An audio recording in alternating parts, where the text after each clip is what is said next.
అల్లరి చేయకుండా కూర్చోవాలి. ముందు కూర్చున్నారు, ఓకేనా? సరే పిల్లరా, దేవుని వాక్యాన్ని చూద్దాం. బైబిల్ గ్రంథంలో మనం ఇప్పటి వరకు ధ్యానం చేయబోతున్నటువంటి విషయం ఆల్రెడీ మనకు తెలిసిందే, ఎన్నో సందర్భాల్లో మనం చదువుకున్నదే. అయితే మత్తయి సువార్త 2వ అధ్యాయంలో చూసినట్లయితే ప్రారంభంలో ఈ మాట రాయబడి ఉంది. రాజైన హేరోదు దినముల యందు యూదయ దేశపు బెత్లెహేములో యేసు పుట్టిన పిమ్మట ఇదిగో తూర్పు దేశపు జ్ఞానులు యెరూషలేమునకు వచ్చి యూదుల రాజుగా పుట్టినవాడు ఎక్కడ ఉన్నాడు? తూర్పు దిక్కున మేము ఆయన నక్షత్రమును చూచి ఆయనను పూజింప వచ్చితిమని చెప్పిరి. చాలండి ప్రియులారా, ఇక్కడ బైబిల్లో మనకు కనపడుతుంది ఏమిటి అని అంటే, తూర్పు దేశపు జ్ఞానులు ఎక్కడికి వచ్చారంట? తూర్పు దేశపు జ్ఞానులు ఎక్కడికి వచ్చారు? యెరూషలేముకు వచ్చారు. ఎక్కడి నుండి? ఖచ్చితంగా దేశం యొక్క పేరైతే ఇక్కడ రాయబడలేదు, కానీ తూర్పు దేశపు జ్ఞానులు ఎక్కడో వారున్న ప్రాంతం నుండి బయలుదేరి యేసు ప్రభువును చూడటానికి వచ్చారు. వీరి ప్రయాణం ఎక్కడ దాకా వచ్చింది? యెరూషలేము దాకా వచ్చింది. ఆ స్టోరీ మీ అందరికీ తెలుసు. యెరూషలేములో హేరోదు అంతఃపురానికి వెళ్ళడం, అక్కడ ప్రభువుని వారు కనుగొనలేకపోవడం, అదంతా తెలిసిందే. అసలు ఈ జ్ఞానులు ఎవరు? అసలు ఈ జ్ఞానులు ఎవరు? వీళ్ళకి నక్షత్రం వీళ్ళకే ఎందుకు కనపడింది? వీళ్ళు అంతమంది ఉండగా కేవలం ఈ జ్ఞానులు, ఈ తూర్పు దేశంలో ఉన్న ఈ జ్ఞానులు మాత్రమే యేసు ప్రభు దగ్గరకు ఎందుకు బయలుదేరారు? ఎవరు అసలు ఈ జ్ఞానులు? మనం ఒకసారి ఈ విషయాన్ని ఆలోచన చేసినట్లయితే, ఒకసారి బైబిల్ గ్రంథంలో పిల్లరా పాత నిబంధన గ్రంథంలో చూసినట్లయితే నిర్గమాకాండము 41వ అధ్యాయం చూడండి ఒకసారి. నిర్గమాకాండము 41వ అధ్యాయాన్ని చూసినట్లయితే 8వ వచనంలో ఇక్కడ ఒక మాట రాయబడింది. ఒకసారి అది చూద్దాం, చూడండి. సారీ, ఆదికాండం ఒకసారి చూద్దాం. ఆదికాండంలో పాత నిబంధన గ్రంథంలో కొంతమంది జ్ఞానులు ఉండేవాళ్ళు. పాత నిబంధన గ్రంథంలో కొంతమంది జ్ఞానులు ఉండేవాళ్ళు. ఫర్ ఎగ్జాంపుల్, మనకి బాగా క్లియర్గా అర్థం అవ్వాలి అని అంటే, ఎవరి కాలానికి వెళ్తే కరెక్ట్గా అర్థమవుతుంది అనే విషయాన్ని ఒకసారి చూస్తే 41వ అధ్యాయము, నిర్గమాకాండం కాదు, సారీ, ఆదికాండం 41వ అధ్యాయంలో చూస్తే 8వ వచనంలో తెల్లవారినప్పుడు మనస్సు కలవరపడెను, ఐగుప్తు శకునగాండ్రందరినీ విద్వాంసులందరినీ పిలువనంపి ఫరో తన కలను వివరించి వారితో చెప్పాను గాని వాటి భావము తెలుపగలవాడెవడును లేకపోయిను. అప్పుడు పానదాయకుల అధిపతి నేను నా తప్పిదములను జ్ఞాపకం చేసుకొనుచున్నాను, నన్ను భక్షకారుల అధిపతిని మా ఉభయులకు రాజ సంరక్షక సేనాధిపతి ఎంట కావలిలో ఉంచెను. ఒక రాత్రి అతడు మేమిద్దరము కలలు కంటిమి. ఒకే రాత్రి మేమిద్దరం కలలు కన్నాము. ఒకడు వేరు వేరు భావములు కలలు శరీరపటిమి కంటిమి.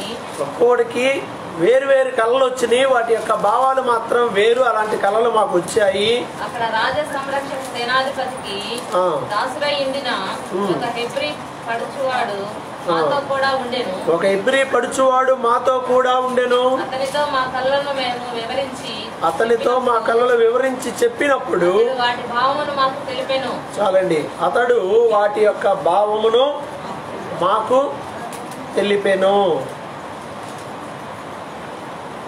పాత నిబంధన గ్రంథంలో రాజు ఆస్థానంలో రాజుగారి దగ్గర కొంతమంది ఉన్నారు.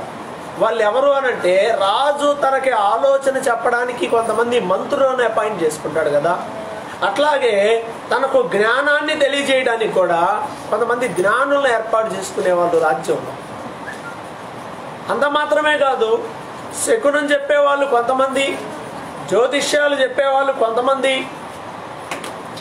అలాగే ఇంకా అనేకమైనటువంటి వాళ్ళకు అర్థం కాని విషయాలు ఏవైనా ఉంటే వాటిని తెలియజేయడానికి కొంతమందిని ఏర్పాటు చేసుకోవడం ఆ రోజుల్లో రాజుల దగ్గర అనేది సహజంగా జరుగుతుండేటువంటి విషయం. వీళ్ళకి కళ వచ్చింది, రాజుగారికి కళ వచ్చింది, ఆ కళ భావం ఏమిటో అర్థం కాక తన్నుకుంటున్నాడు. అలాంటి సమయంలో తన దగ్గర ఉన్న వాళ్ళందరినీ పిలిపించాడు. తన దగ్గర ఉన్న వాళ్ళంటే జ్ఞానులు అనబడినటువంటి వారు, విద్య నెరిగినటువంటి వారు, వాళ్ళందరినీ కూడా పట్టుకొస్తే వాళ్ళందరూ కూడా మాట్లాడుతున్నారు, కానీ ఎవడు కూడా కళలకి భావాలను తెలియజెప్పలేకపోతా ఉన్నారు. అలాంటి పరిస్థితి. అప్పుడు అక్కడ ఉన్నటువంటి వ్యక్తి చెప్పాడు, అయ్యా ఇలానే నాకు కూడా కళ వచ్చింది, నాతో పాటు కళ వచ్చింది, మేము ఇద్దరం చెరసాల్లో ఉన్నాం. ఆ సమయంలో మేమిద్దరం చెరలో ఉన్నప్పుడు ఒక ఎబ్రి పడుచువాడు మాకు కళలకి భావాలను చెప్పాడు అని చెప్పినప్పుడు అప్పుడు యేసేపుని చెరసాల్లో నుండి పట్టుకొని వచ్చి, నీవు కళలకి భావాలు చెప్తావు కాబట్టి ఈ కళకు భావం ఏమిటో కూడా నువ్వు చెప్పాలని యోసేపుని పిలిపించడం మనం చూస్తాం. ఇంకో ఉదాహరణ చెప్పాలి అంటే దానియేలు గ్రంథం 2వ అధ్యాయంలోనికి వెళ్ళిపోతే ఇక్కడ నాడు ప్రపంచాన్ని పరిపాలన చేసినటువంటి వ్యక్తి నెబుకద్నెజరు కనిపిస్తా ఉన్నాడు. ఈ నెబుకద్నెజరు కూడా ఒక కళ వచ్చింది. ఈ కళ వచ్చినప్పుడు అతడు కూడా కళకు తగినటువంటి భావం ఏమిటి అని ఆలోచించాడు. అతనికి అర్థం కాలేదు. రాజ్యంలో ఉన్నటువంటి వాళ్ళందరినీ కూడా పిలిపించాడు, ఎవరైనా సరే ఈ కళకి భావం చెబుతారేమో అన్న ఉద్దేశంతో. అప్పుడు జరిగిన విషయం ఏమిటి అంటే అనేక మంది రాజ ఆస్థానంలో చాలా మంది ఉన్నారు, కానీ వాళ్ళెవరూ కూడా ఏమాత్రం కూడా దానికి సమాధానం చెప్పలేకపోయారు. దానియేలు గ్రంథంలో 2వ అధ్యాయంలో చూస్తే 12వ వచనంలో ఈ మాట రాయబడి ఉందండి. 12వ వచనంలో, అందుకు రాజు కోపం తెచ్చుకొని అత్యాగ్రహము గలవాడై బబులోనులో ఉన్నటువంటి జ్ఞానులందరినీ సంహరింపవలని ఆజ్ఞ ఇచ్చెను. ఇదేంటండి, చాలండి. రాజుగారికి కళ వచ్చింది, కళకి భావాన్ని చెప్పాలి. ఉన్న వాళ్ళందరినీ కూడా సమావేశపరిచి చెప్తున్నాడు, ఈ భావం నాకు తెలియజెప్పండి అని. అయితే ఇక్కడ విచిత్రమైనటువంటి విషయం ఏమిటి అని అంటే వాడు కళ గుర్తులేదు. సహజంగా కళ చెప్తే దాన్ని బట్టి ఇలా వచ్చిందా, దానికి అర్థం ఇది, దీనికి అర్థం ఇది అని చెప్తారు. అందరూ చెప్పలేరు, ఆ జ్ఞానం కలిగిన వాళ్ళు చెప్తారు. ఇప్పుడు రాజు కనీసం కళ కూడా చెప్పట్లా. కళ కూడా చెప్పకుండా నాకేదో కళ వచ్చింది, నేను మర్చిపోయాను, నాకు కళ గురించి చెప్పాలి, ఆ కళ భావం గురించి కూడా చెప్పాలి అని అడిగాడు. అప్పుడు ఎలా ఉంటుంది? కళ కన్నది నువ్వు, నీ కళ ఏందో నువ్వు చెప్పాలి. అది చెప్పకుండా భావం చెప్పమంటే చెప్తాం, కానీ కళ కూడా చెప్పాలి అని అంటే ఆ రాజ్యంలో ఉన్నటువంటి శకునగాను జ్ఞానులు అనబడేటువంటి వాళ్ళు, జ్ఞానులు ఉన్నారు ఇప్పుడు ఇక్కడే ఆస్థానంలో. ఇలా ప్రతి రాజ్యంలో ప్రతి ఆస్థానంలో కూడా కొంతమంది జ్ఞానులు ఉండేటువంటి వారు, రాజుకి పరిపాలనలో సహకారంగా ఉండేటువంటి వాళ్ళు, అవసరమైతే రాజుకి 24 మాటలు చెప్పేటువంటి వారు వీళ్ళంతా కూడా. అలాంటి జ్ఞానులు ఉన్నారు ప్రియులారా. ఇలా ప్రతి రాజ్యంలో కొంతమంది జ్ఞానులు సహజంగా ఉంటారు. ఎందుకు చెప్పాను ఇవన్నీ అంటే ప్రతి రాజ్యంలో జ్ఞానం కలిగిన వాళ్ళు అనబడిన వారు, ఉన్నతంగా ఆలోచించేటువంటి వారు, శాస్త్రాలను ఎరిగినటువంటి వారు ఉంటారు అని. నిర్గమకాండం కాలంలో కూడా మోషే వచ్చి ఫరో ఎదుట కొన్ని అద్భుతాలు చేసినప్పుడు అక్కడ ఇంకొంతమంది ఉన్నారు జ్ఞానులు, శకునగాండ్రు, మంత్ర విద్యలు చేసేవాళ్ళు కూడా ఉన్నారు ఈ రాజు దగ్గర. ఉంటారా రాజు దగ్గర? ఇలాంటి బ్యాచ్ కూడా ఉంటుందా? బైబిల్లో మనకి మోషే కాలంలో కనపడిందిగా, ఆయన వచ్చి ఆ కర్ర కింద పడవేయగానే ఏమైంది? కర్ర ఏమైంది? పాముగా మారింది. ఇప్పుడు మోషే దగ్గర ఉన్నటువంటి ఆ జ్ఞానం కలిగిన వాళ్ళు, ఆ శకునగాండ్రు, ఆ మంత్ర విజ్ఞ కలిగినటువంటి వాళ్ళు కూడా వచ్చి కర్ర కింద పడేయగానే వాళ్ళ కర్ర కూడా పాముగా మారిపోయింది. కర్ర పడేస్తే పాము ఎట్లా అవుద్ది? It's magic. ఇప్పుడు మన వాళ్ళు మ్యాజిక్లు చేయడంలా ఎన్ని మ్యాజిక్లు చేస్తూ ఉన్నారు. అన్నీ రాళ్ళే కానీ రూపాయలుగా మార్చేసేస్తాడు. It's magic. ఒకవేళ రాళ్ళు రూపాయలుగాను పిచ్చి కాగితాలని డబ్బు నోట్లుగాను కరెన్సీ నోట్లుగాను మార్చుకునేటువంటి కెపాసిటీ వాడికి ఉన్నప్పుడు ఇంకెందుకు అడుక్కోవటం ఎందుకు? ఆ స్కూల్లో ఈ స్కూల్లో ఆ రోడ్డు అమ్మటి ప్రదర్శనలు ఇవ్వటం దేనికి? అది కేవలం కనికట్టు మాత్రమే. ఒకవేళ మోసేది కూడా కనికట్టేమో అన్నట్టుగా వాళ్ళు కూడా ప్రదర్శించడానికి ప్రయత్నం చేశారు. ఇలా అయితే దేవుని యొక్క జ్ఞానము దేవుని యొక్క కార్యములు వాటన్నిటినీ మించినది. ఈ లోక జ్ఞానానికి మించినది దేవుని జ్ఞానం అనే విషయాన్ని దేవుడు మోషే కాలంలో రుజువు చేశాడు. ఎలాగైతేనేమి జ్ఞానులు కొంతమంది బయలుదేరి ఎక్కడికి వచ్చారండి? హేరోదు దగ్గరకు వచ్చారు. మత్తయి సువార్త 2వ అధ్యాయం మన పాఠ్య భాగంలో. వీళ్ళకి ఎవరు చెప్పుంటారు? ఎవరన్నా దేవదూత ప్రత్యక్షమై జ్ఞానులకు చెప్పాడా? ఇదిగో యేసు ప్రభు పుట్టాడు, నక్షత్రం పుట్టింది, యేసు ప్రభు పలానా చోట ఉంటాడు, మీరు వెళ్ళండి అని చెప్పారా? అని చెప్పారా? జ్ఞానులకి దేవదూతలు ఎవ్వరు చెప్పాలా. వాళ్ళు ఎలా బయలుదేరారు? కేవలం దేన్ని బట్టి? లేఖనాల ధర్మశాస్త్రాన్ని బేస్ చేసుకున్నారా వాళ్ళు? అక్కడ ముందు ఆ మాట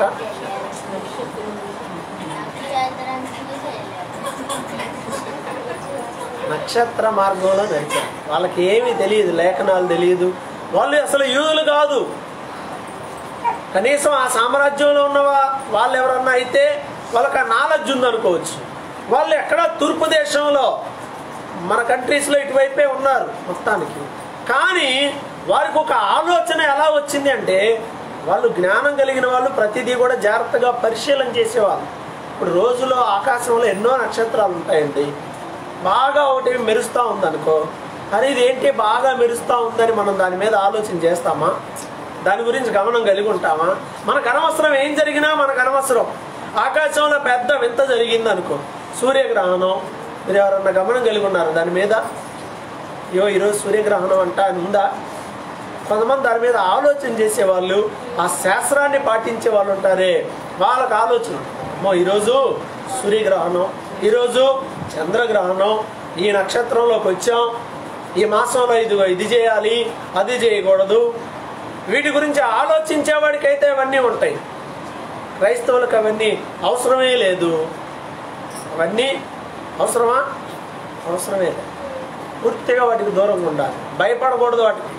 బైబిల్ ఇర్మియా గ్రంథం 10వ అధ్యాయం ప్రారంభం మొదటి 2 వచనాలు చెప్తుంది, ఇదిగో అన్య జనముల ఆచారములు, అవన్నీ జనముల ఆచారములు, అవన్నీ వ్యర్థము, అవన్నీ వేస్ట్. అన్య జనులు వాటికి భయపడతారు కానీ మీరు వాటికి భయపడొద్దు. అన్య జనుల ఆచారాలను మీరు అభ్యసించొద్దు అని దేవుడు మరీ క్లియర్గా చెప్తా ఉంటాడు. కానీ చాలామంది ముహూర్తం పెట్టుకొని మరీ పెళ్ళిళ్ళు చేస్తుంటారు. ఎవరు? క్రైస్తవులు అయ్యుండి కూడా పేరుకి క్రైస్తవులుగా ఉంటూ ఎన్నో అన్యాచారాలను పాటిస్తూ ఉంటారు. ఏం ప్రయోజనం ఏమి లేదు. మధ్య ఒక పెళ్ళికి పిలిస్తే వెళ్తే అసలు ఏం పెళ్ళి అర్థం కావట్లా, నాకే అర్థం కావట్లా. చూడటానికి వెళ్ళారు. ఈ పాస్టర్ గారు ఏం పెళ్లి చేసేది అర్థం కావట్లా. అది హిందూ మ్యారేజ్ అర్థం అవట్లా, క్రిస్టియన్ మ్యారేజ్ అర్థం కావట్లా. రెండు మిక్స్ చేసి కొట్టి చేసేస్తున్నాడు.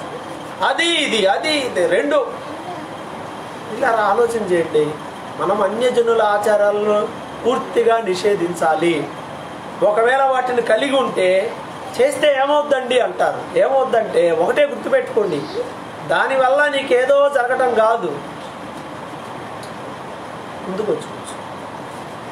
దానివల్ల నీకేం జరుగుద్దంటే నీ హృదయము బలహీనమైపోద్ది. అవునా కదా? ఈరోజు మంచిది, రేపు మంచిది కాదనుకో, మరి రేపు అనేది ఇంకా నీకు బలహీనంగానే ఉంటుందిగా. రేపు మంచిది కాదంట, ఈరోజే మంచిదంట. ఏ పని చేసినా ఈరోజే ప్రారంభించాలంట, రేపు ప్రారంభించకూడదంట. మరి మంచి రోజు చూసుకొని పుట్టామా? పుట్టేటప్పుడు మంచి రోజు చూసుకొని పుట్టారా? అన్నీ మన చేతుల్లోనే మంచి రోజు మంచి ముహూర్తాల మీదుగానే జరుగుతూ ఉన్నాయా? సరే, నిమిషాలు సెకండ్లు పెట్టుకొని చేసిన వాళ్ళే ఏమన్నా ఊరేగుతున్నారా? ఎవరైనా? అందరిది అదే బడిగా, ఎవరిదైనా ఒకటే కదా. ఇది లోక సంబంధంగా మనుషులు కలిగి ఉంటున్నది. క్రైస్తవులమైన మనము వాటి ద్వారా బలహీనం అవ్వకూడదు. దేవుడు చేసినది అన్నీ మంచివే, విశ్వాసంతో నువ్వు ఉండు. అప్పుడు నువ్వు ధైర్యంగా ఉంటావు, అప్పుడు నువ్వు బలంగా ఉంటావు, నువ్వు బలహీనం అవ్వవు. అన్నీ మంచివే, ప్రతి దినము మంచిదే. రోమపత్రికలో ఉంటుంది, దేవుడు చేసిన ప్రతిరోజు కూడా మంచిదే. వీళ్ళేంటంటే కాస్త ఈ శాస్త్రాల బేస్ చేసుకుని, లోకాన్ని, లోక సంబంధమైన వాటిని బేస్ చేసుకుని ఆలోచించే వాళ్ళు. అయినప్పటికీ వాళ్ళకు కూడా ఒక గుర్తు దేవుడు విడిచిపెట్టాడు, ఒక నక్షత్రం ద్వారా. ఎందుకంటే తెలియదు అనడానికి లేదండి. దేవుడు ప్రతి యుగంలోనూ అనేక విధాలుగా తన ఐడెంటిఫైని అందరూ తెలుసుకునేలా చేస్తూ వచ్చాడు. ఏదో విధంగా తన మహిమను ప్రదర్శిస్తూనే వచ్చాడు. దేవుడు తన వెలుగుని మనుషులకి ప్రకాశించేలా చేస్తూనే ఉన్నాడు. మనుషులే ఆ వెలుగుని తీసుకోవట్లా, మనుషులే తీసుకోవడం.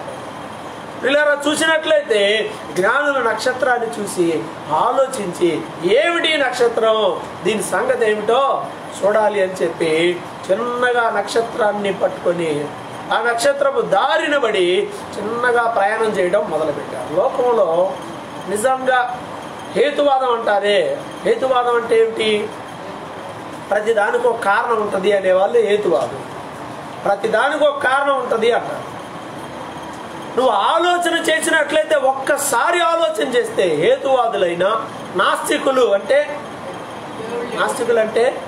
దేవుడు లేడు అనేవాడు. ఒకసారి ఆలోచన చేస్తే అన్నిటికీ ఆన్సర్.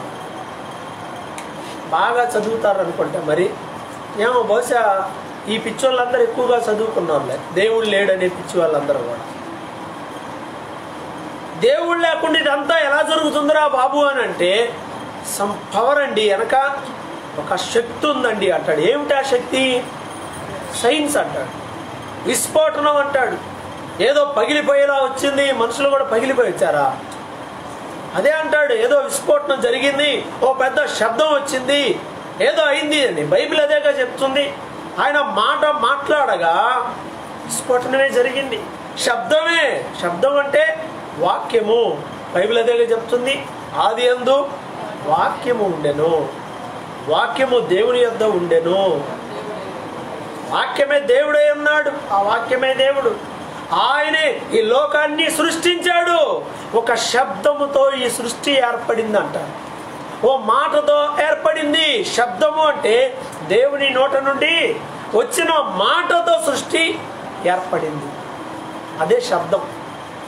కాబట్టి పిల్లరా, చాలామంది ఆలోచిస్తే ఇవన్నీ ప్రతిదీ తెలుస్తాయి. ఆలోచించే వాళ్ళని డీప్గా జాగ్రత్తగా ఆలోచిస్తారంటే అది కూడా అలా ఆలోచించాలి. జాగ్రత్తగా ఆలోచిస్తే ప్రతి దానికి ఆన్సర్ దొరుకుదా? ఈ ఆకాశం ఎలా సపోర్ట్ లేకుండా నిలబడింది, మరి ఏ సైంటిస్ట్ చెప్పాలి? భూమి పునాదుల గురించి ఎవరు చెప్పాలి? అయితే 60 ఏళ్ళు 70 ఏళ్ళు బతుకుతావు, సగం నీ ఇష్టం వచ్చినట్టు తిరుగుతావు. ఆ సగంలో ఏదో వచ్చి 4 కళ్ళద్దాలు పెట్టుకొని ఇన్ని పుస్తకాలు వెనకేసుకొని నేను ఇన్ని చదివాను, నేను కూడా సైంటిస్ట్ అని అనిస్తే ఇక లోకం అర్థమైపోద్దా? పిల్లరా, దేవుని యొక్క వాక్యము అన్ని విషయాలు వివరంగా చెప్తారు. ఈ జ్ఞానులు నిజంగా సెర్చ్ చేశారు, నిజంగా పరిశోధన చేశారు. ఏమిటి నక్షత్రం? నువ్వు నిజంగా జ్ఞానం గల వ్యక్తి అయితే నువ్వు సెర్చ్ చేస్తావు, పరిశోధిస్తావు, పరిశీలన చేస్తావు. ఊరకే ప్రభువుని కాదని దూరంగా వెళ్ళరు, ఊరకనే అనరండి ఎవరు. నిజంగా జ్ఞానం గల్లోడు ఎవడు తొందరపడో మాట అనడు. నమ్ముతున్నానా, ఓకేనండి, అది జ్ఞానం గల్లోడు. జ్ఞానం లేనివాడు ఏం చేస్తాడు? ఊరకనే డైవర్ట్ అయిపోతాడు, ఊరకనే పడిపోతాడు. కాబట్టి ప్రియులారా, వీళ్ళు ఏం చేశారంటే పరిశోధన చేశారు. ఈరోజు క్రైస్తవులకు కూడా ఈ జ్ఞానం అవసరం అండి. మందిరాల్లో ఉండేవాళ్ళు కూడా ఎలా ఉండాలంటే జ్ఞానుల్లాగా ఉండండి, జ్ఞానంగా ఉండాలి. ప్రభువైన యేసు తన శిష్యులకు చెప్పాడు. ఏమని చెప్పాడు? ఎలాంటి జ్ఞానం కలిగి ఉండాలని చెప్పాడు?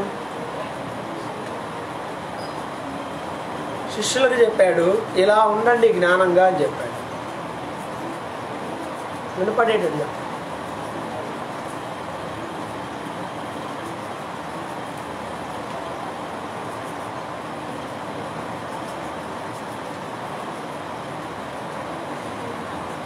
మత్తయి సువార్త 10వ అధ్యాయంలోనే కదా ప్రభు శిష్యులకు వెళ్ళేటప్పుడు చెప్పి పంపించాడు, మీరు పాముల వలె వివేకంగా ఉండాలి. పావురము వలె నిష్కలంకంగా నిష్కపటంగా ఉండాలి. నేను నా జ్ఞానమును మీకు అనుగ్రహించుచున్నాను, ఎవడు కాదనడానికి వీలు లేని వాక్కు జ్ఞానమును నేను మీకు అనుగ్రహించుచున్నాను అని చెప్పాడు. అదండి జ్ఞానం. దేవుడిచ్చేటువంటి జ్ఞానము కావాలి. దేవుడిచ్చే జ్ఞానం అదేమిటి? 2 జ్ఞానాలు ఉన్నాయా? ఉన్నాయా? 2 ఉన్నాయా? ఏమేంటి? ఒకటి పైనుండి వచ్చింది, ఇంకొకటి భూ సంబంధం. మనుషులకి ఏది ఎక్కువ ఉంది? నీకేది ఎక్కువ? పైనుండి వచ్చింది ఎక్కువ, కిందలో ఇక్కడ భూమి మీద ఉన్నది ఎక్కువ? ఈ భూమి మీద ఉన్నది ఎక్కువ అని అనుకో, అందరు ఏమంటారు అండి, ఎక్కువ వీడు చాలా తెలివి గల్లోడరా, జ్ఞానం గల్లోడరా. నిజమైన జ్ఞానం గలవాడు ఏం చేస్తాడు అంటే ఇతరులను రక్షిస్తాడు. సామెతలా మాట్లాడి ఉంటుంది, జ్ఞానము గలవాడు విని పాండిత్యమును వృద్ధి చేసుకొనును, జ్ఞానము గలవాడు ఇతరులను రక్షించును. ఏమిటి జ్ఞానం? ఎలా వచ్చింది అంటే యెహోవా యందు భయభక్తులు కలిగి ఉండుటయే జ్ఞానానికి మూలం. గూగుల్ ఓపెన్ చేసి గ్రేట్ సైంటిస్టులు అందరి పేర్లు ఒకసారి సెర్చ్ చేసి చూడండి. వాళ్ళంతా ఎవరో? వాళ్ళందరూ కూడా బైబిల్ని చదివి దాన్ని ఫాలో అయిన వారు, బైబిల్ని బేస్ చేసుకొని వెళ్ళిన వాళ్ళు. బైబిల్ గ్రంథంలో ఎన్నో జ్ఞానంతో కూడిన మాటలు కూడా రాయబడ్డాయి. అవి చదివితే సరిపోతుంది, ఆలోచన వస్తుంది. కింద ఇసుకలోనో లేకపోతే సముద్రంలోనో కింద అడుగున ఆయిల్ ఉందని ఎవరు చెప్పారు? ఎవరు చెప్పారు? అని చెప్పారా? ఈ సైంటిస్టులకు ఎవరైనా చెప్పారా? ప్రాజెక్టులు కట్టడం గురించి వాళ్ళకి ఆలోచన ఎలా వచ్చింది? కింద భూమి కింద ఖనిజాలు ఉన్నాయి అని వాళ్ళకి ఆలోచన ఎలా వచ్చింది? ఇవన్నీ చూస్తే బైబిల్ గ్రంథంలో చాలా మాటలు ఉన్నాయి. యోబు ఎప్పుడో రాశాడు. ఎప్పుడు రాశాడండి యోబు? యోబు ఇప్పుడు వ్యక్తి కాదు. యోబు ఎప్పుడు వ్యక్తి అంటే దాదాపుగా అబ్రహాముకు ముందున్నటువంటి వ్యక్తి. యోబు అబ్రహామునకు ముందున్న వ్యక్తి. ఒకసారి యోబు గ్రంథంలో చూసినట్లయితే 28వ అధ్యాయంలో చాలా మాటలు ఉన్నాయి. సైంటిస్టులకి అవసరమైనటువంటి మాటలు చాలా ఇక్కడ ఉన్నాయి, చాలా ఉన్నాయి. ఇప్పుడు అవన్నీ నేను చదివించట్లా. బైబిల్లో వీటన్నిటికీ ఆన్సర్ ఉంది. ఎన్నో విషయాలు కనుగొనడానికి బైబిల్ అనేది ఆనాటి క్రైస్తవులకు, ఆనాటి సైంటిస్టులకు ఎంతో ఉపయోగపడింది.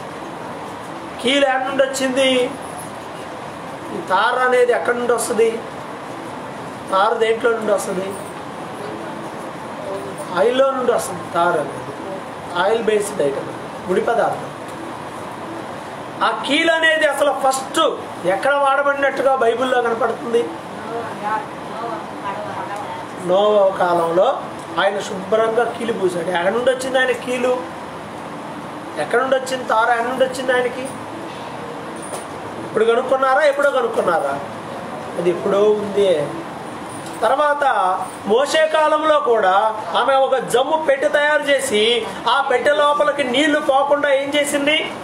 దానికి కూడా కీళ్ళు రాసింది. లోపలికి ఇన్సైడ్ వాటర్ రాకుండా వాటర్ ప్రూఫ్ బోట్ అనేది మోషే వాళ్ళ అమ్మ ఎప్పుడో కనుక్కుంది. ఈ మధ్య కాలం మనం చిన్నగా కనుక్కుంటాం. సో ఇలా బైబిల్ గ్రంథం అనేక మంది జ్ఞానులకు ఆధారమైంది. ఎవరైతే ఈ పరిశుద్ధ గ్రంథాన్ని ఎక్కువగా చదువుతారో దేవుడు వారికి తప్పకుండా జ్ఞానం ఇస్తాడు. నేను లా చేసేటప్పుడు చాలా క్వశ్చన్స్ వస్తూ ఉండేవి.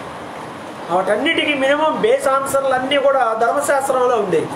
ఈ నిర్గమకాండంలో, ఈ లేవి కాండంలో, ద్వితీయోపదేశ కాండంలో ఉన్నటువంటి కొన్ని విషయాలు రాజ్యాంగాల్లో ఉన్నాయి, దేశ రాజ్యాంగాల్లో ఉన్నాయి, ఇండియన్ పీనల్ కోడ్లో ఉన్నాయి. ఈ బైబిల్ గ్రంథంలో ఉన్నటువంటి మాటలు చాలా ఉన్నాయి. వాటన్నిటికీ ఆధారం ఇదే. అంతు చిక్కని సమస్యలు ఏవైనా తీసుకొచ్చుకోండి, వాటికి బైబిల్లో ఆన్సర్ ఉంటుంది, వాటి పరిష్కారము బైబిల్లో ఉంటుంది. కాబట్టి పిల్లరా, దేవుడు మహాజ్ఞాన గ్రంథాన్ని మనకి ఇచ్చాడు. మనం దాన్ని చదివి తెలుసుకొని ప్రభువుని చేరాలి. మన జ్ఞానము ఏదో జ్ఞానం అని చెప్పి ఊరక మెల్ల సర్టిఫికెట్లు వేసుకొని తిరగడం కాదు, నాకు అది తెలుసు ఇది తెలుసు అని చెప్పుకోవడం కాదు. ప్రభువుని చేరాలి నీ భక్తి జీవితం. నువ్వు ప్రభువుని చూడాలి, ప్రభువుని ఆరాధించాలి. ఈ జ్ఞానులు చివరి కనుగొని ఏం చేశారంటే ప్రభు దగ్గర మోకరించి పూజించారు, ప్రభువుని పూజించారు. జ్ఞానము కలిగిన వారు ప్రభు దగ్గరకు వచ్చి సాగిలపడి ఆయన పూజించారు. కాబట్టి రెండు జ్ఞానాలు ఉన్నాయి, ఈ లోక జ్ఞానము, పైనుండి వచ్చే జ్ఞానము. యాకోబు రాసిన పత్రికలో 4వ అధ్యాయంలో ఆ జ్ఞానం గురించినటువంటి మాటలు మనకు కనపడతాయండి. యాకోబు రాసిన పత్రిక 3వ అధ్యాయము 15వ వచనం నుండి 17వ వచనం చూస్తే, అయితే ఈ జ్ఞానము పైనుండి దిగి వచ్చినది కాక భూ సంబంధమైనది, ప్రకృతి సంబంధమైనది, దయ్యముల జ్ఞానము వంటిదనై ఉన్నది. ఈ జ్ఞానం అంటే ఇదేమిటి అంటే భూ సంబంధమైనది, ప్రకృతి సంబంధమైనది, దయ్యాల జ్ఞానం. ఈ జ్ఞానం ఏం లేదు, ఉపయోగం లేదు. దయ్యాల జ్ఞానం అంటే ఇది పనికి వచ్చేది కాదు, అంతగా ఏదో బతకడానికి కొద్దిగా పనికి వచ్చింది. అయితే పైనుండి వచ్చే జ్ఞానం ఉంది. 17లో అయితే పైనుండి వచ్చే జ్ఞానము మొట్టమొదట పవిత్రమైనది, తరువాత సమాధానకరమైనది, సులభముగా లోబడినది, కనికరముతోను మంచి ఫలముతోను నిండుకొనినది, పక్షపాతమైనను వేషధారణ అయినను లేనిదై ఉన్నది. చూసారా ప్రియులారా, ఇక్కడ పైనుండి వచ్చేటువంటి జ్ఞానము గురించి బైబిల్ ఎలా ఉందట? పైనుండి వచ్చే జ్ఞానము మొదట పవిత్రమైనది. ఇదండి ఈ దేవుని యొక్క జ్ఞానము పవిత్రమైనది, తరువాత అది సమాధానకరమైనది, తరువాత మృదువైనది. ప్రియులారా, ఇదండి దేవుని యొక్క జ్ఞానం. దేవుని జ్ఞానానికి లక్షణాలు ఉంటాయి. పవిత్రత ఉంటుంది ఆ జ్ఞానంలో, సాఫ్ట్గా ఉంటుంది ఆ జ్ఞానము, సమాధానకరంగా ఉంటుంది, సులభముగా లోబడిపోతుందంట. సులభంగా లోబడుతుంది, కనికరము కూడా ఉంటుంది. దీనిలో మంచి ఫలాలు ఉంటాయి. లోకంలో జ్ఞాని ఎలా ఉంటాడో తెలుసా? లోకంలో జ్ఞాని అయితే గర్వంగా ఉంటాడు, నేను జ్ఞానిని. జ్ఞానం ఏం చేస్తుందంటే మనిషిని ఉప్పొంగేలా చేస్తుంది. నీకు అన్నీ తెలిస్తే నువ్వు ఉప్పొంగిపోతావు, నాకు అన్నీ తెలుసు అని. నిజమైన జ్ఞాని ఏం చేస్తాడంటే అన్నీ తెలిసినా ఎలా ఉంటాడు? మౌనంగానే ఉంటాడు. ఇంకా నేను నేర్చుకోవాలన్నట్టుగానే ఉంటాడు. పెద్దలు చెప్తారు కదా సామెత, ఏమీ లేని ఆకు ఫ్యాన్ గాలితో కూడా పని లేదు, ఊరకనే ఎగురుతుంటుంది. అది కాస్త అన్నీ ఉంటే ఆకు మామూలుగానే ఉంటుంది, కొద్దిగా బరువు పడిద్ది కదా, అందువల్ల కలిగి ఉన్నది అలా ఉంటుంది. అంత తేడా ఉంది. క్రైస్తవులమైన మనం ఈరోజు ఏ జ్ఞానం పొందుకోవాలి? ఏ జ్ఞానం పొందాలి? పైనుండి దేవుడిచ్చే జ్ఞానం తీసుకోవాలి. వాక్యము చదవడం ద్వారా నీకు ఈ జ్ఞానం వచ్చింది. వాక్యమే చదవరు, ఇంక ఈ జ్ఞానం ఎలా వచ్చింది చెప్పండి? ఎన్నెన్ని పుస్తకాలు చదువుతూ ఉన్నారు.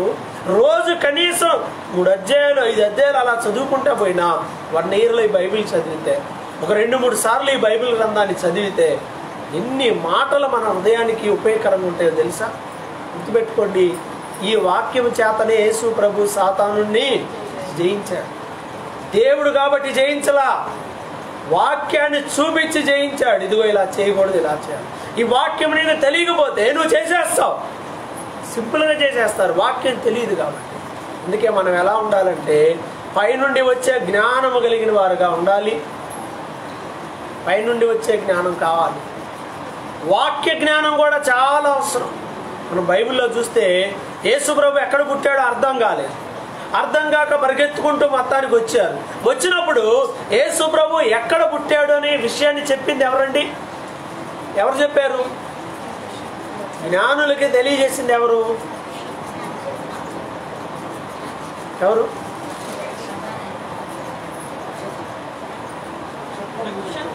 నక్షత్రం దారి చూపించింది. బెత్లెహేములో యేసు ప్రభు పుట్టాడు అని జ్ఞానులకు చెప్పింది ఎవరు?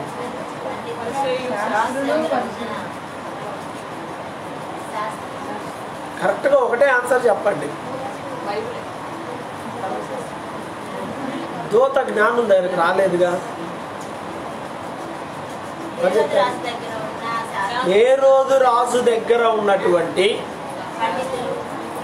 బైబిల్ లేఖనాలను ఎరిగినటువంటి జ్ఞానులు. రాజు దగ్గర ఉంటారు కదా, ప్రతి రాజు దగ్గర ఉంటారని చెప్పాను కదా. ఇప్పుడు కూడా మన వాళ్ళు ఉన్నారు, వీళ్ళు అధికారంలో ఉన్న వాళ్ళందరూ ఏం చేస్తారంటే వీళ్ళందరూ ఒకటి ఈ బ్యాచ్ కూడా ఉంటుంది, మంచి చెడు చెప్పే బ్యాచ్. ఈ రోజు నువ్వు ప్రమాణ స్వీకారం చేయాలి, ఈ రోజు నువ్వు ఇది చేయాలి, అది చేయకూడదు, ఈ బ్యాచ్ కూడా ఉంటుంది. అంతే కదా విజయవాడలో ఆ క్షుద్ర పూజలు చేసింది ఊళ్ళో, ఆ బ్యాచ్ ఉంటుంది. సాధారణమైన వాళ్ళని మొదలుకొని ప్రధానమంత్రుల వరకు ఈ బ్యాచ్ ఉంటూనే ఉంటుంది. వాళ్ళు ఏంటంటే పర్సనల్ అనమాట, వాళ్ళు తెర మీద కనపడరు, వాళ్ళంతా తెర వెనకే ఉండి అన్ని నడిపిస్తూ ఉంటారు ఈ బ్యాచ్ అంతా. అతను సాక్ష్యం చెప్పాడు, ఇందిరాగాంధీ పిలిపించిందంట ఆయన్ని, ఏం చేయాలంటే ఫలానా వాడి మీద శక్తిని ప్రయోగించి వాడిని ఎట్లయినా ఏదో ఒకటి చేసేయనా. ఏమిట్రా బాబు నిన్నెందుకు పిలిపించిందంటే ఈ విద్య కలిగినటువంటి వాళ్ళు, మాంత్రిక విద్య కలిగినటువంటి వాళ్ళు, అలాంటి వాళ్ళు ఉంటారు. కొంతమంది పెట్టుకుంటారు బాగా డబ్బు ఎక్కువైన వాళ్ళు ఇలాంటి పనికి మాలిన పనులు చేయడానికి. ఏ రోజు దగ్గర ఎవరున్నారు? శాస్త్రులు ఉన్నారు, యాజకులు ఉన్నారు, ప్రధాన యాజకుడు, వీళ్ళందరినీ గ్యాదర్ చేసి వీళ్ళేందో మెస్సయ్య పుట్టాడని చెబుతున్నాడు చూడండి, అసలు ఏమిటి విషయం అని చెప్పినప్పుడు వాళ్ళు చూశారు. చూస్తే అక్కడ యేసు ప్రభు మెస్సయ్య ఎక్కడ పుడతాడని, బెత్లెహేములో పుడతాడని చెప్పారు. ఎలా చెప్పగలిగారు వాళ్ళు? ఈ శాస్త్రులు, ప్రధాన యాజకులు ఎలా చెప్పగలిగారు? వాళ్ళు ఆల్రెడీ ప్రవక్తల ప్రవచనాలను, లేఖనాలను పరిశీలించి పరిశోధించుంటారు, రెడీగా అన్ని చదివి ఉంటారు. ఇదిగో కన్య గర్భాన మెస్సయ్య పడతాడండి చెప్పేశారు ముందే. వాళ్ళ డ్యూటీ అదే, ఇవి చదివి ప్రజలకు అది తెలియజేయడం. కన్య గర్భాన మెస్సయ్య పడతాడు. ఒకవేళ పిడితే ఏ ఊరిలో పడతాడు? యోధా దేశంలోని బెత్లెహేములో పడతాడు అని ముందుగానే ఇదిగో జకర్యా ప్రవచించాడండి, మీకా ప్రవచించాడండి. ఆయన గాడిద పిల్ల ఎక్కి వస్తాడని ముందుగానే జకర్యా ప్రవచించాడండి. ఇలా జరుగుతుందని లేఖనాలు ఉన్నాయని, ఆ లేఖనాలన్నిటి మీద వీళ్ళకు ఒక అవగాహన ఉంది కాబట్టి రాజుకు చెప్పగలిగారు. ప్రియమైన వారలారా, క్రైస్తవులమైనటువంటి మనకు, దేవుని బిడ్డనని చెప్పుకునే నీకు ఈరోజు ఈ లేఖనాల మీద అంటే ఈ బైబిల్ గ్రంథం మీద అవగాహన ఉందా? ఎవరైనా నేను నోరు తెరిచేదని అడిగారు అనుకో మీ క్లాసులో, ఇదేమిటమ్మా ఫలానా అని ఏం చెప్తారు? తెలియపోతే ఏం చెప్తారు? ఏం చెప్తారు అంటారా? నీకే తెలియకపోతే, ఇన్ని సంవత్సరాలు బైబిల్ ఉన్నా మనకే తెలియకపోతే వాళ్ళు ఎప్పుడు తెలుసుకోవాలి చెప్పండి? ఒకసారి ఆలోచన చేయండి. నేనైతే అలానే ఉంటాను.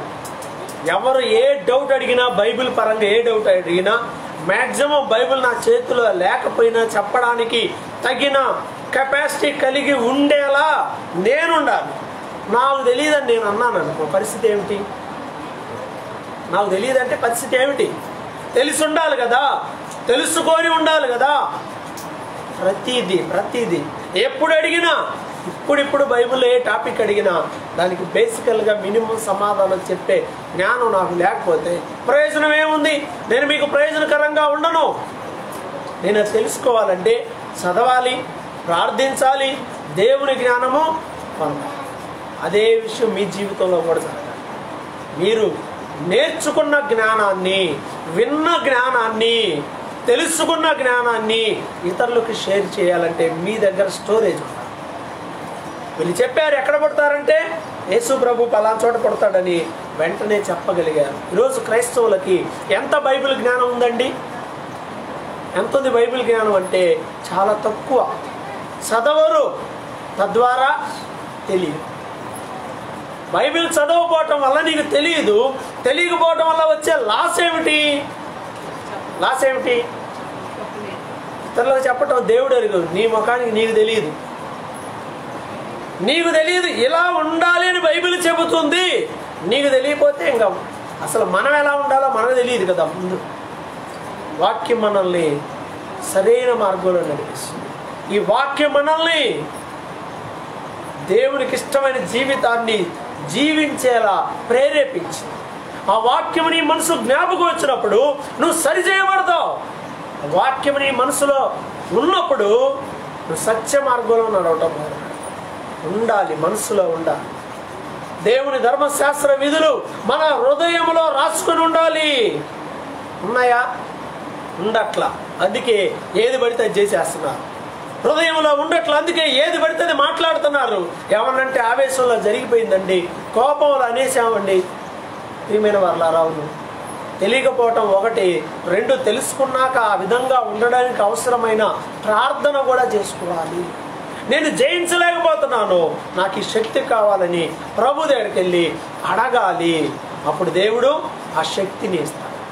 లేఖనాల యొక్క జ్ఞానం, వీళ్ళకేమో నక్షత్ర జ్ఞానం ఎక్కడ దాకా పట్టుకొచ్చింది వాళ్ళని? జ్ఞానులకి ఉన్న జ్ఞానమును బట్టి వాళ్ళు యెరూషలేము దాకా రాగలిగారు, కానీ యేసు ప్రభు దగ్గరికి పోలేకపోయారు. ఈ లోకంలో నీ జ్ఞానం నా జ్ఞానం మనల్ని ఎక్కడ దాకా తీసుకెళ్ళిద్దంటే ఆడదాకే. జస్ట్ బేసికల్ మూమెంట్ మాత్రమే. నిజమైనటువంటి బైబిల్ జ్ఞానం, దేవుని ఇచ్చేటువంటి జ్ఞానమే మనల్ని ఒరిజినల్గా గమ్యానికి చేస్తుంది. అలాంటి జ్ఞానం ఉందా మన దగ్గర? లేఖనాల జ్ఞానం గురించి మాట్లాడుతున్నాను. పాత నిబంధనలో లౌకిక జ్ఞానం ఉంది, కళలు చెప్పేటువంటి జ్ఞానం ఉన్నది, లోక సంబంధంగా ఏ విషయం అడిగినా చెప్పే జ్ఞానం ఉంది, శాస్త్రం యొక్క జ్ఞానం ఉంది. సూర్యుడు గురించి, చంద్రుడి గురించి, నక్షత్రాల గురించి, వీటి గురించి తెలుసుకున్నారు. కానీ ఆ జ్ఞానం వాళ్ళని యేసు దగ్గరికి తీసుకెళ్ళలేకపోయింది. మించిన జ్ఞానం ఇంకోటి ఏంటంటే లేఖనాల జ్ఞానం. మరి వీళ్ళకి లేఖనాలు తెలుసు కానీ ప్రభు పుట్టాడన్న సంగతి తెలియలా. కారణం ఏమిటంటే వారు దేవుని ఆత్మచేత నడిపింపులో లేరు కాబట్టి వాక్యం తెలుసు. కొంతమంది చాలా చక్కగా వాక్యం చెప్తారు. ఇటీవల బైబిల్ క్విజ్ పెడితే అసలు ఆ బైబిల్ క్విజ్లో కొంతమంది చెప్తా ఉంటే ఆశ్చర్యం అనిపించింది. చాలా హార్డ్గా ప్రిపేర్ చేశారు. చాలా బాగా బైబిల్ చదివితేనే ఆన్సర్ చేయగలిగిన ప్రశ్నలు చేశారు. వాడు ఉన్నాడు 8th క్లాస్ అంటున్నాడు పిల్లోడు, వాడు చెప్తా ఉన్నాడు ఆన్సర్లు. అసలు ఇక అక్కడికి వెళ్తే పాస్ అవ్వదు, ఇక అంతే, మర్చిపోవటం అవుతున్నాడు. బాగా చెప్తున్నాడు. ఏందని గ్యాప్ టైంలో చెప్తే వాళ్ళు నడిపించినటువంటి పాస్టర్ గారు బ్రదర్ చెప్తా ఉన్నాడు, 119వ కీర్తన అప్పు చెప్తాడండి అని చెప్తాడు. 150 వచనాలు ఉంటాయి దా, అప్పు చెప్పే చేస్తాడు వాడు. అధ్యాయాలు అప్పు చెప్తాడండి. ఇదేమిటి? వాక్య జ్ఞానం. పిల్లలకు మనం నేర్పిస్తున్నామా? వాళ్ళు ఆ వచనాలు అప్పు చెప్తారా? బీటెక్లు కాదు, ఎంటెక్లు కాదు, లేకపోతే ఇంకో కాదు, మీరే కాదు, అందరి గురించి చెప్తారు. ఎంత చదువు చదివినా దేవుని వాక్య జ్ఞానం మన పిల్లలకు లేకపోతే వాళ్ళు ఇక చీకట్లో ఉంటారు.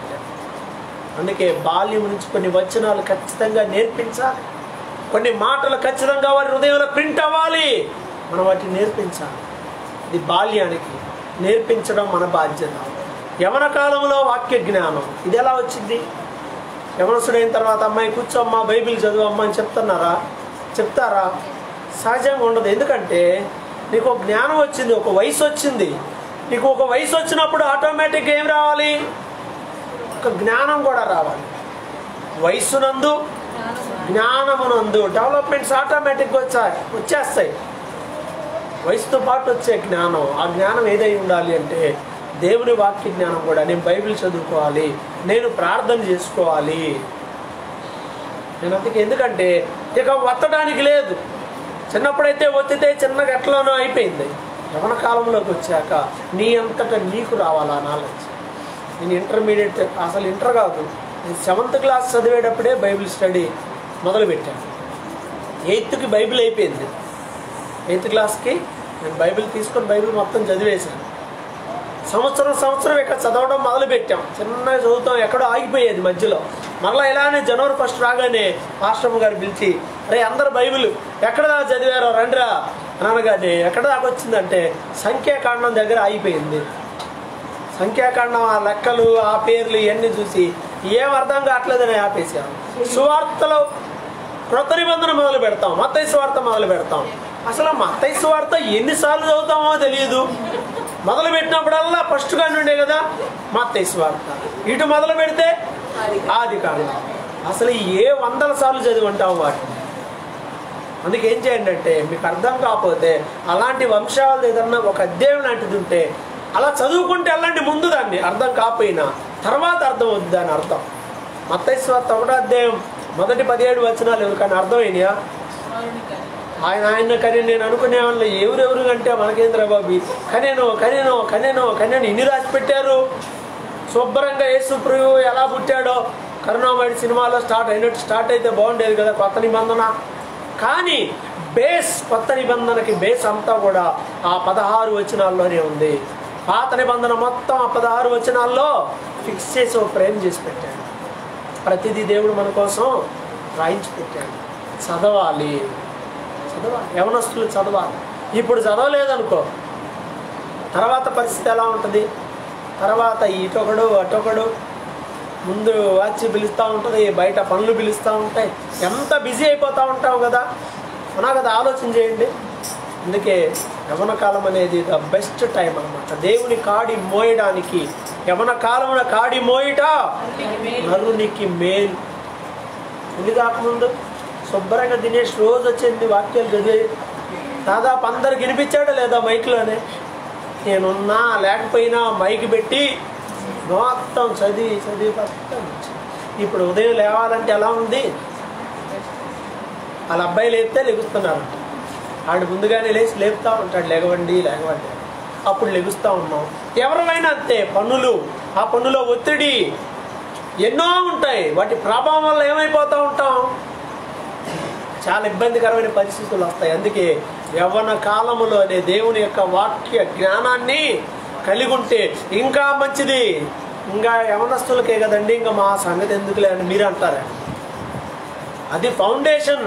ఆ స్థాయి నువ్వు దాటి వెళ్ళిపోయావు కాబట్టి రెండోదన్న ఎక్కువ. నువ్వు మొదటి బస్సు ఎక్కలేకపోయావు కదా, రెండోదన్న ఎక్కువ అని అర్థం. అయిపోయింది కదా, ఇంకా మాకు అవసరం లేదని దాని అర్థం కాదు. కాబట్టి ప్రియులారా, గ్రహించాల్సిన విషయం ఏమిటి అని అంటే, ఎవరికైనా కలిగి ఉండాల్సింది ఏమిటి? వాక్య జ్ఞానం ఉండాలి క్రైస్తవుడు. లేకపోతే ఏమైపోతాం? సింపుల్గా డివేట్ అయిపోతాం. వెరీ వెరీ ఈజీ, చాలా ఈజీగా. ఎన్నో మీకు చాలాసార్లు జ్ఞాపకం చేశాను. లోకంలో అన్య బోధలు ఎక్కువైపోయినాయి. ఎవడు ఏం చెప్తున్నాడు అర్థం కావట్లా. ఒకడు ఇది కరెక్ట్ అంటే ఒకడు ఇంకోటి కరెక్ట్ అంటాడు. కొద్దిసేపు టీవీ ముందు కూర్చుంటే చాలు వాక్యం వినటానికి. ఒకరోజు కూర్చుంటే మనం ఏం చేయాలో మనకే అర్థం కాని పరిస్థితుల్లోకి ఆటోమేటిక్గా వెళ్ళిపోతాం. అందుకే బెరయు అనే సంఘం ఉంది బైబిల్లో. వాళ్ళు ఏం చేశారంటే, పౌలు గారు వాక్యం చెప్తూ ఉంటే ఆ సంగతులు అలా ఉన్నవో లేవో అని పరిశీలన చేసేవాళ్ళు. ఏం చెప్పింది నిజమా కాదా? వాళ్ళకి మనలాగా బైబిల్ లేవు, ధర్మశాస్త్రం ఉంది అంతే. ఆ ధర్మశాస్త్రాన్ని రెఫర్ చేసేవాళ్ళు ఏం చెప్పింది కరెక్టా కాదా? ఉందా రెఫరెన్స్? ఉందా మన దగ్గర? రెఫర్ చేస్తున్నావా? రిఫరెన్స్ అనేది ఎప్పుడంటే మామూలు స్టడీ దాటిన తర్వాత ఉండేది రెఫరెన్స్ ఉంటాయి. కొన్ని బైబిల్ ఉంటాయి కదా, రెఫరెన్స్ బైబిల్, ఆ టైప్ చదివితే చాలా ఉంటుంది, ఇంకా రిఫరెన్స్ ఉంటుంది. కానీ అది చదవడానికి కుదరదు. నేను చాలా అరుదుగా ఓపెన్ చేస్తాను. ఏదన్నా ఇంకేమన్నా ఉందేమో ఆప్షనల్గా నాకు అందంది అన్నప్పుడు చూస్తూ ఉంటాను. ఇట్లా దేవుడు ఎంత జ్ఞానాన్ని మనకు రాయించి పెట్టాడు. మనము పిల్లలు, యవనస్తులు, పెద్దలు అందరూ కలిగి ఉండాల్సిన జ్ఞానం ఏ జ్ఞానము? బైబిల్ జ్ఞానం. లేఖన జ్ఞానం వాళ్ళకు ఉంది కాబట్టే ఎగ్జాక్ట్ పాయింట్ చెప్పారు. బెత్లెహేములో యేసు ప్రభు పుడతాడు అంతే. ఊరంతా దేశమంతా తిరిగి వెతకాల్సిన అవసరం లేదు. లేఖన జ్ఞానం. జ్ఞానుల జ్ఞానమేమో యెరూషలేము దాకా తెచ్చింది, లేఖనాల జ్ఞానమేమో ఆ ఊరిలోనికి నడిపించింది. దేవుడిచ్చిన జ్ఞానము, దేవుని నడిపింపు, నక్షత్రం ఇదేం చేసింది? ఎక్కడ తీసుకెళ్ళింది? ఎగ్జాక్ట్ పాయింట్కి తీసుకెళ్ళిపోయింది. ఎక్కడ యేసు ఉన్నాడో ఆ చోటికి తీసుకెళ్ళింది. అది స్టార్ ఎక్కడికి అంటే ఎగ్జాక్ట్ పాయింట్కి తీసుకెళ్ళేది స్టార్. అది ఎంతమంది స్టార్లు అసలు ఈ సినిమా వాళ్ళందరూ చూస్తూ ఉంటే ఈ మధ్యకాలంలో కొంతమందికి బుద్ధి వచ్చి పెడతా ఉన్నారు. ఈ తెలుగు సినిమాలో ఈ స్టార్లు ఉన్నారు, ఆటలు, వీళ్ళందరూ హీరోలు, స్టార్లు. ఓ విలన్ పేరు చెప్పి అందరూ కూడా, నేను కూడా గర్వంగానే చెప్తాను, సోను సూద్ అందరికీ తెలిసినటువంటి ఎంత మానవత్వాన్ని ప్రదర్శించాడు అతను. తన కోట్ల రూపాయల ఆస్తిని తాకట్టు పెట్టి మరీ ప్రజలకి సహాయం చేశాడు. ఎవరన్నా అంటున్నారా అతన్ని స్టార్ అని? పాపం అతను అంటారా? ఆడవాడు ఎన్ని చేసినా ఈడే స్టార్. 10 మంది నరికేవాడు, ఇంకోటి ఏవో చేసేవాళ్ళు. వీళ్ళంతా దొంగలండి సినిమాలో. వాళ్ళు వాళ్ళ కుటుంబాలు బాగుపడటమే కానీ ఒక్క అభిమానాన్ని బాగుపడుతున్నాడా వాళ్ళ ద్వారా? ఎప్పుడు బాగుపడతారు. చచ్చిపోతే డబ్బులు ఇస్తారు అంతే. మనుషుల్లో వేరే వాటి మీద అభిమానం తీసేయండి. ఎవరైనా సరే ఒకే ఒక వ్యక్తి మనల్ని నడిపించేది ప్రభు అయిన యేసుక్రీస్తు. మనం ఆయన యందు మాత్రమే భయభక్తులు కలిగి ఉండాలి. ఎగ్జాక్ట్ పాయింట్కి మనం నడవాలి. ఈ బైబిల్ మనల్ని ఏం చేస్తుంది? దేవుని సేవకులు సత్యవాక్యాన్ని ఉన్నది ఉన్నట్టుగా చెప్పేవాళ్ళు, వాళ్ళు స్టార్స్ అంటే ఎక్కడ తీసుకెళ్తారంటే ఎగ్జాక్ట్గా యేసు ప్రభు ఉన్న పాయింట్కి జ్ఞానులు వెళ్ళారా? వెళ్ళారు. ఎవరు తీసుకొని వెళ్ళారు? తీసుకెళ్ళింది ఎవరు? స్టార్ తీసుకెళ్ళింది. వాళ్ళు యేసును చూచి ఆనందపడ్డారు. ఈ క్రిస్మస్లో మనకు కావాల్సింది ఏంటో తెలుసా? నువ్వు యేసును చూడాలి. యేసు ప్రభు యొక్క త్యాగాన్ని నువ్వు చూడాలి. ఆయన నువ్వు ఆరాధించాలి. క్రిస్మస్ అంటేనే క్రీస్తుని ఆరాధించుట అన్నారు. క్రీస్తు లేకపోతే ఇంకెవరిని ఆరాధిస్తాం మనం చెప్పండి. కాబట్టి ప్రియమైన వారులారా, క్రీస్తును ఆరాధించే వారిగా మనం ఉండాలి. అయితే లోక జ్ఞానంతో నువ్వు యేసు ప్రభువుని చేరుకొని ఆరాధించాలి. ఆయన ఆరాధించాలంటే జ్ఞానులు యేసుని చేరుకున్నారు. ఎలా? వారి జ్ఞానం వల్ల సాధ్యమైందా? ఇది కాదు. నీ జ్ఞానము యేసు దగ్గరికి నిన్ను చేర్చలేదు. బైబిల్ చెప్తుంది ఈ లోక జ్ఞానము దేవుని దృష్టికి ఏమై ఉన్నది? వెర్రితనమై ఉన్నది. వెర్రితనం. నేను పిహెచ్డి చేశాను అనగానే వెరీ గుడ్ అని అనడు. అది పనిచేయదు. దేవుని జ్ఞానం వేరు. నీకు చదువు లేకపోయినా సరే దేవుడు నీకు జ్ఞానం ఇస్తాడు, వాక్య జ్ఞానం. అది నీకు ప్రయోజనకరంగా. బైబిల్ అదే చెప్తుంది. లోకములో ఉండేటువంటి జ్ఞానులను సిగ్గుపరచుటకు దేవుడు లోకంలో ఉండే వెర్రివారిని ఏర్పరచుకున్నాడు. 1 కొరింథీ 1:26 నుండి ఉంటాయి మాటలు.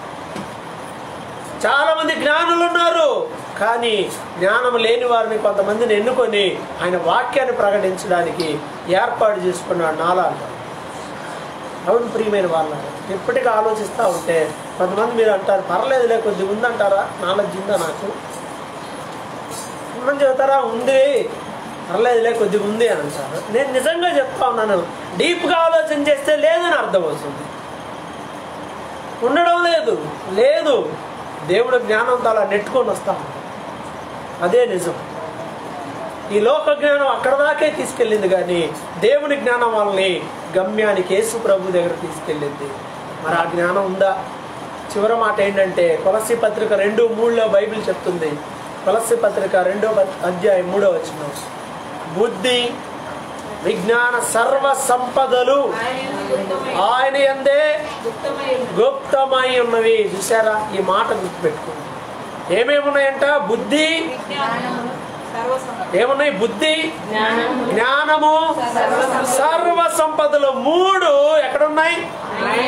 ఆయనలో ఉన్నాయి. 3 in 1. బుద్ధి, జ్ఞానము, సర్వ సంపదలు. ఈ 3 ఏడన్నా దొరుకుతాయా? 3 ఒకే చోట దొరుకుతాయా? ఏదో ఉంటే బుద్ధి ఉండొచ్చు, లేదా జ్ఞానం ఉండొచ్చు, లేదా సంపద ఉండొచ్చు. ఈ 3 ఒకటికే ఉంటే వాడెంత అదృష్టవంతుడు కదా. వాడికి బుద్ధి ఉండి, జ్ఞానం ఉండి, సంపద కూడా ఉంటే ఇంకేం కావాలి? చాలు ఇక అన్నీ అయి ఉంటే. అయితే ఇవన్నీ ఎక్కడున్నాయి? ఇవన్నీ లోకంలో విడివిడిగా వెతుకుతాం మనం. బుద్ధి కోసం, జ్ఞానం కోసం ఏవేవో చదువుతాం, ఏవేవో చేస్తాం. సంపద కోసం కూడా ఏవో చేస్తాం. బైబిల్ చెప్తుంది ఇవన్నీ కలిపి యేసుక్రీస్తులో గుప్తమై ఉన్నాయి. అన్నీ ఉన్న ప్యాకేజ్ అండి ఒకటే. అన్నీ ఉన్న గిఫ్ట్ ఏనండి యేసుక్రీస్తు అని అంటే. బుద్ధి కావాలా, జ్ఞానం కావాలా, సర్వ సంపదలు కావాలా? నీకే పాట రాశాడు కదా ఆయన, సంపదల గని, ట్రెజర్. నువ్వు తవ్వుకుంటే తవ్వుకున్నంత గనిలో. బుద్ధి కావలసినంత, జ్ఞానము కావలసినంత, నిజమైన ఐశ్వర్యం, నిజమైన సంపద ఆయనలో ఉన్నాయి. మరి అన్నీ కలిగి ఉన్న ఆయన మన కోసం ఈ లోకానికి దిగి వచ్చి అంటున్నాడు, నా యొద్దకు రండి, ఉచితముగానే నేను ఇస్తాను. మీలో ఎవరికైనా జ్ఞానం కొద్దుగా ఉన్న ఎడలా నన్ను అడగవలను. ఎంతకి ఇస్తానన్నాడు? ఉచితముగా అందరికి ధారాళముగా దయచేయవాడు. రక్షణ ఉచితము. ఈ బైబిల్ జ్ఞానం దేవుడు అడిగితే నీకు ఫ్రీగా ఇస్తాడు. ఫ్రీగా ఎడ్యుకేషన్ వచ్చిద్దా? ఫ్రీగా బుక్ నాలెడ్జ్ వచ్చిద్దా? అడిగితే వచ్చిద్దా? అడిగితేనే వచ్చేసిద్దా? నాకు ఈ పుస్తకంలో ఉన్న నాలెడ్జ్ అంతా కావాలనగానే దీంట్లో ఉన్నదంతా వచ్చేసిద్దా? అడగగలనే. కానీ దేవుడు ఇస్తాడు, అడుగ్గానే ఇస్తానంటున్నాడు. నన్ను అడగండి, నేను మీకు ఆ జ్ఞానాన్ని ఇస్తాను. కాబట్టి యేసు ప్రభు మనకి ఆ జ్ఞానాన్ని ఇవ్వడానికి ఈ లోకానికి వచ్చాడు. మనం నిజమైన జ్ఞానాన్ని పొందుకొని యేసుని చూడాలి. మన ఉదయం శుద్ధి చేయబడుతుంది నిజమైన జ్ఞానం వచ్చినప్పుడు. మనల్ని మనమైన రక్తంలో కడుక్కుంటాము. ఆ జ్ఞానం వచ్చినప్పుడు, ఆ బుద్ధి వచ్చినప్పుడు. వచ్చిందా కుమారుడికి బుద్ధి? వచ్చిందా? లేనప్పుడు ఏం చేశాడు? బుద్ధి లేనప్పుడు దేశాలు పట్టుకొని తిరిగి వెళ్ళిపోయాడు. అన్నీ కాదనుకోండి.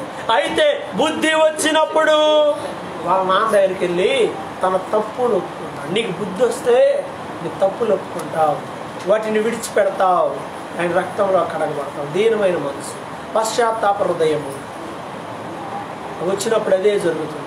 కాబట్టి ప్రియమైన వాళ్ళ మనల్ని మనం పరిశీలన చేసుకుందాం. మనకు ఎంతవరకు దేవుని వాక్య జ్ఞానం ఉందో ఆలోచన చేద్దాం.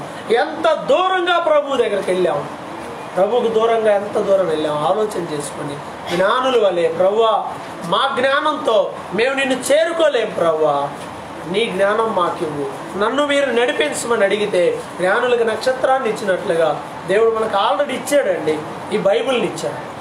ఇది చదివితే నువ్వు ప్రార్థన చేస్తే ఏం చేస్తుంది? నిన్ను నడిపిస్తుంది. నువ్వు ఎక్కడైనా ఉండొచ్చు, ఏ ఊర్లో అయినా ఉండొచ్చు, ఏ ప్రాంతంలోనైనా ఉండొచ్చు. ఇది నీకు తగిన జ్ఞానాన్ని ఇస్తుంది. ఇది ఎక్కడ ఉండాలి?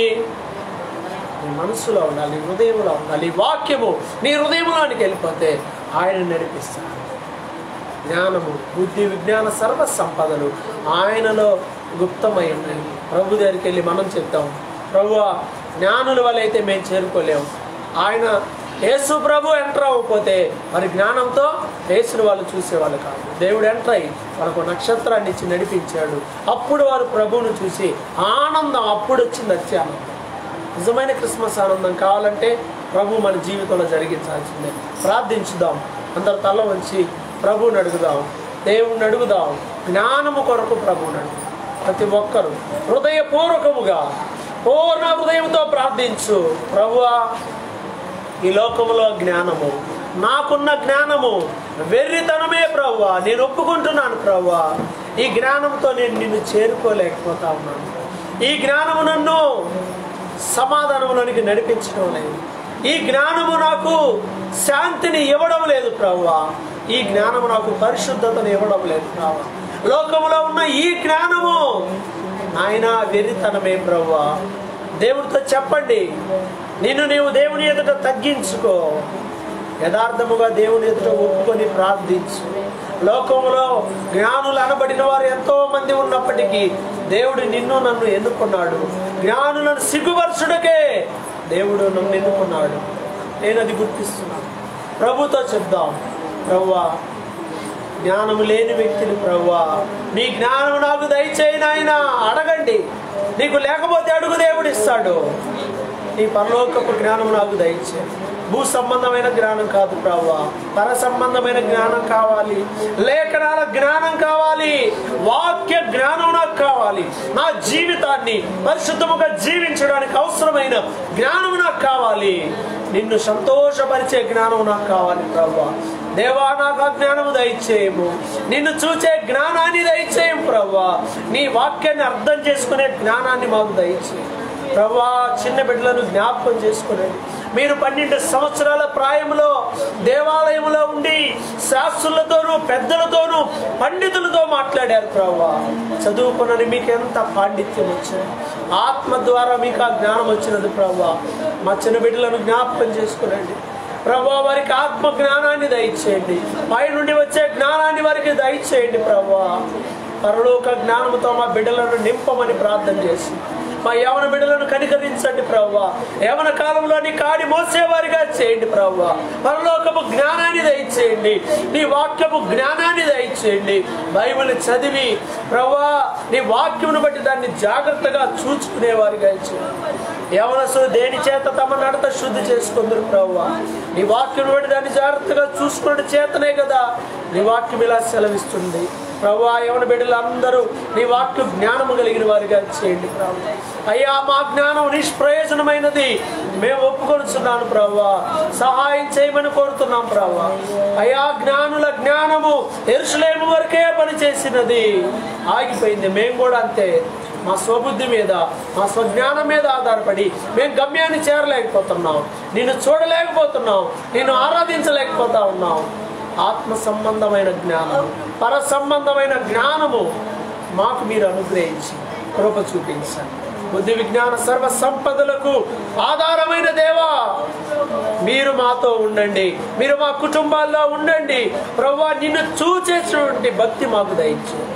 నిన్ను చూసేటువంటి జ్ఞానులు నీ జ్ఞానంతో నింపబడి మీరు ఇచ్చిన నక్షత్ర మార్గంలో నడిచి ఎలా అయితే నిన్ను చూశారో మేము కూడా మా సొంతగా ఆరాధించడం కాదు కానీ వాక్కును బట్టి ఆరాధించడం కృపను అనుగ్రహించి నిజమైన జ్ఞానంతో మమ్మల్ని అందరినీ నింపి నడిపించమని యేసుక్రీస్తు నామములో ప్రార్థిస్తున్నాము తండ్రి, ఆమేన్.